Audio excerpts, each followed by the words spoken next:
guys, Jimmy here, back to our video. I'm just gonna, play this, because I don't feel like I have enough focus to actually play this game and do that, so I'm just gonna talk about the thing while I'm watching myself. Okay, here we go. So I'm just gonna watch myself. Now, okay, this video is gonna be about Norse mythology, or more accurately, Vikings and berserkers, because my friend told me that I have a lot of knowledge on the subject, so I should probably talk about it in a YouTube video. So, here we go. This video will be divided into 3 parts, which is background information, regular Vikings, and then specialty people, like berserkers, and, well, just berserkers, because that's the only specialty I can think of, or elite soldiers. And next thing we should probably note, okay, first thing to note. So, background information. Vikings are Norse people who specialize, who occasionally do raids against European nations to collect money and riches and food and resources. Now, it's important to note that Vikings aren't only combat-based. Like, they don't only do combat. They're mainly actually farmers. They don't really do anything else, unless the occasional raid. Now, you think Viking, okay, has a lot of armor, has really good weapons and such. Well, no, not actually. Only wealthy Vikings have the full set of equipment, which is, if I recall, an axe, a full set of chainmail, a shield, a spear, maybe a bow, and only the richest have a special sword. I forgot what it's called. It's a really special sword that is very light, can bend without breaking, and it's so good that one of the top-ranking people in terms of swords today made one. Oh yeah, it's called an Oldsburg sword. And then when he tried to make one of Oldsburg's quality, he did it, and he said it was the hardest thing he made in his life. And given this is one of the best sword makers in the world, so that's a big deal. Now, another thing that you should probably, okay, next thing to note. When they do go raid,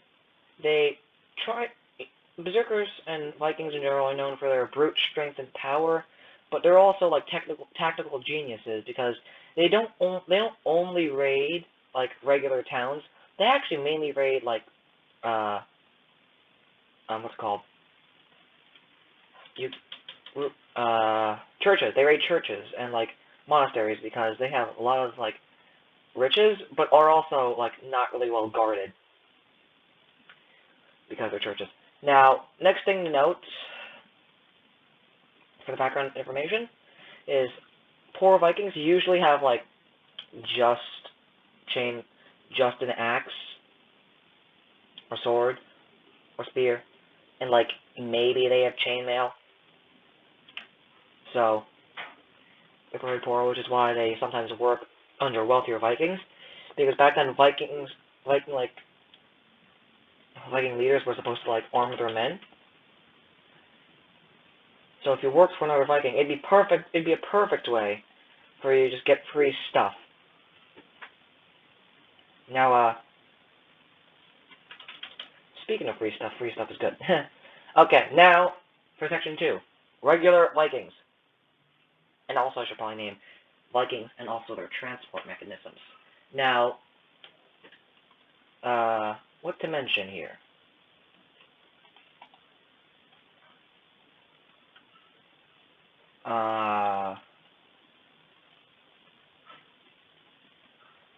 Okay, so they are able to do these raids because of their long ships, and their long ships are useful for many like things.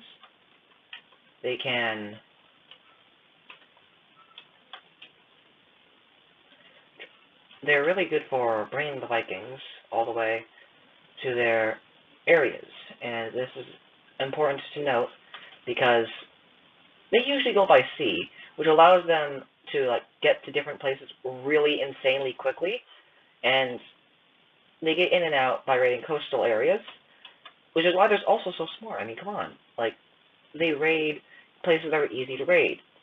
Now, as for Vikings, there's nothing much to be said about Vikings that I can tell you that other people can't. and that I actually know of, but I'm much more knowledgeable about specific people, like berserkers. Cue the third section, which is berserkers.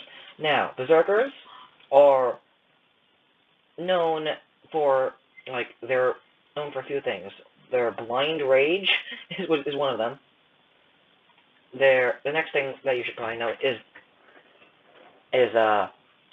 their fabled immunity to all bladed weapons, and also fire, because of this rage state that is known as berserkergon, and this is likely to be caused, and this is true, by the way, because they have taken, like, certain drugs that are known to be poisonous by today's standards, but are also, like, really good. We're also, like, they're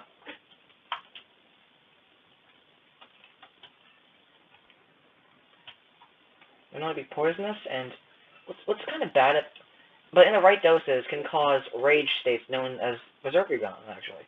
And also, it also could be due to meditation, and also, like, just pure will and rage. Now, berserkers usually fall into three of the largest, let's call it cults, that pray to animal spirits, and respect animal spirits. The top three being bear, wolf, and boar. The largest of these being the bear cult. Now, let's talk about the bear cult. Now, they forego the usual chainmail that most Vikings and berserkers wear, and they just wear bear skins, which makes them seem more beast-like than actual man. And this is important to note, because of the fact that, as they said, they're immune to edged weapons, which is most likely because of the bear cult's bear skins, which, in bear skins, or leather, or any of that animal fabric, is usually quite good at, like, at blocking, like, edged weapons. Now, what's interesting to note here is they're also immune to fire, although this could be because of their resistance to pain. Now, they have a lot of resistance to pain, probably because of the berserkergon thing. And next thing to note about berserkers is, let's see, why they're so confident in their craft and what they do.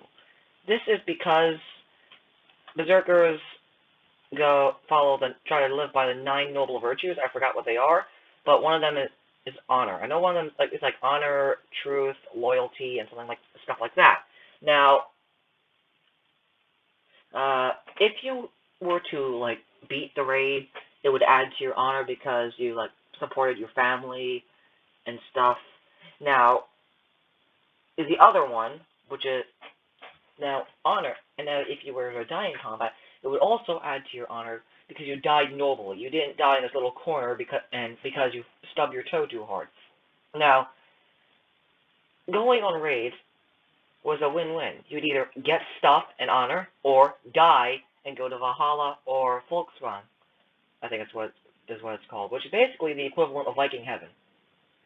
That's the best I can explain this. Now, what's interesting is the fact that their will is strong enough for them to believe this stuff, and since they followed those virtues, their, like, belief and also willpower was so strong because they thought if they did all this, they'd be, like, really good and, like, you know, got to go to heaven, which in at least today's society is pretty good. Now, I think that'll be the end of the video. I think I've covered... Oh, no, sorry. I didn't cover everything. I should probably say that Vikings in the bear cult wear bear skins and also bear hoods, which basically make the impression that they're more beast than man. I think I've already said that. But if this didn't convince the opposing enemies that they weren't, their behavior certainly would, which is, one of them being their famous battle cry, which is yelling. No, I don't think it's yelling. It's actually like biting their shields, I think. It's like standing in a line and like biting shields.